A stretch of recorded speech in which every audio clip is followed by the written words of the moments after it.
Okay, so first we have a look at the global listening. It's a nice way of finding out where's the main lesion of the body. So my strong hand, my writing hand, I put on the head, and the other hand I just place between the shoulder blades,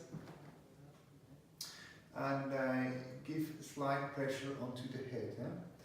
Then I ask the person to stand hip wide. My stance is nice and stable. And then I ask the person to close the eyes.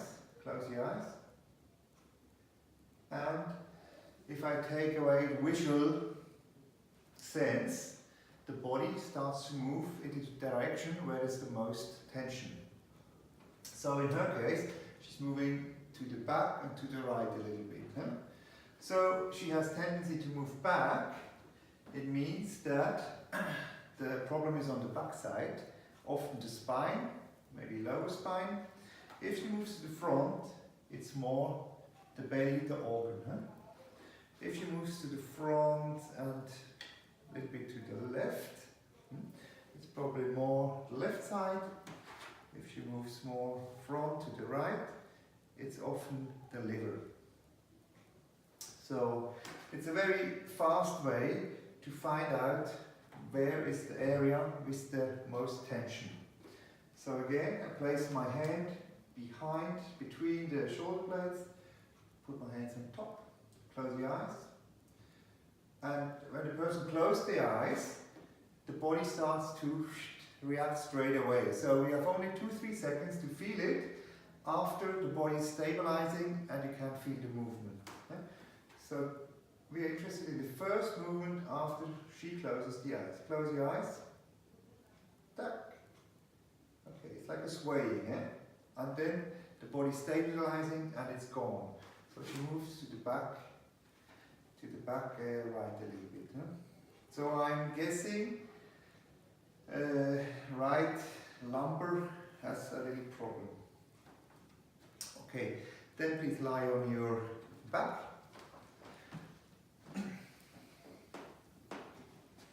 Okay, here.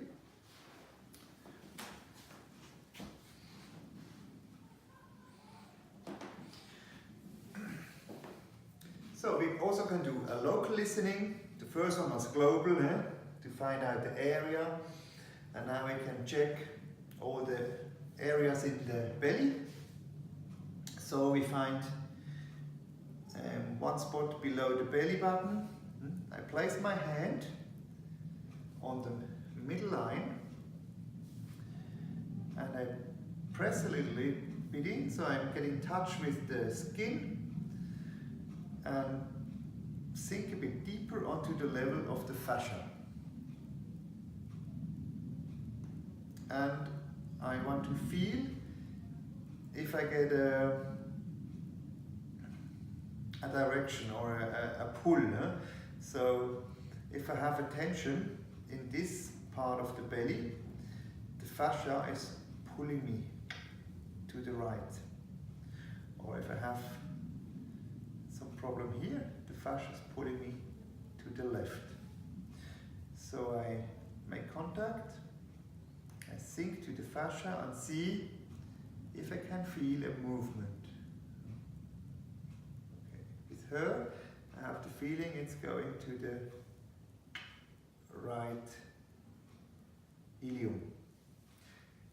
It's a little bit hard to feel sometimes, and it needs a little bit of practice. So what we also can do, if I don't feel it, I can induce the movement. So I'm going again, sink onto the fascia level, and then I move my hand to one side, to the left, and to the right. So I really induce the movement, and I see, do I feel restriction? Does the tissue want to move to the left? No, it doesn't. I feel I have restriction here, and I feel this restriction if I want to move to the left. I move to the right, and that's easy. Okay. So I move up, have some restriction as well. So something down here is holding me back. I move down, that's okay. So if the tissue doesn't want to move to the left side, I think we have a restriction or a tension in this area. If it doesn't move to this side, I believe we have a restriction here. So my treatment will focus on this part of the belly. Okay. So I can also do it a little bit more up. I can move into the belly button and see. Also can move to the left, to the right. And then I go up into the upper belly. So I place my palm below the rib cage here and see if I feel a movement, a pull. I also have the feeling it pulls me a little bit to the right here. If I don't feel anything, I can induce it again. I can move left. Alright.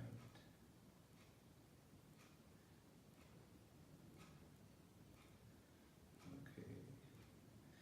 So if it doesn't want to move to the left, it's an indication that the liver here is pulling me a little bit back, or the omentum, the small omentum, as a restriction, and I cannot move the tissue to the left. If I cannot move it to the right, as an indication that the left side, which is stomach or diaphragm or the cardiac sphincter, having tension and a problem, and I cannot move to the right. I can even go into the sternum, get in touch with the sternum, and see, sink a bit deeper onto the fascia level beneath the ribs and the sternum, and see if I can feel if there's any tension in the fascia in the rib cage. Yeah? So here I can induce again the movement. Here I feel a bit more restriction. This movement is fine. Huh? So it's a little indication that here in the maybe left lung I have some tension here. Huh? So with these 4 or 3, 1, 2, 3, 4 positions, you can very fast and very easily find out where is tension in the front of the body. You could also do it lying on the belly. Lie on your belly quickly. Lie on your belly quickly. Please. You could go to the lumbar. You can see left, right, up, down. So it doesn't want to go here, doesn't want to go up. And so maybe here, the right SI joint, I'm probably having some tension or problem here. So after I have a look and test the SI joint. And also test here on the thorax. Go down, up, that looks okay. So often if you have neck problem here, I cannot move down. I have restriction here, holding, and I cannot move down. This is an indication I have problems in the neck. But here I think it's okay. I can also check right and left. So little tension here. So maybe right shoulder, right thorax is having more tension, and she's probably having she's doing a lot of computer work and probably having more tension in the muscles where she works with the mouse on the computer keyboard. Okay, so that's it for the testing.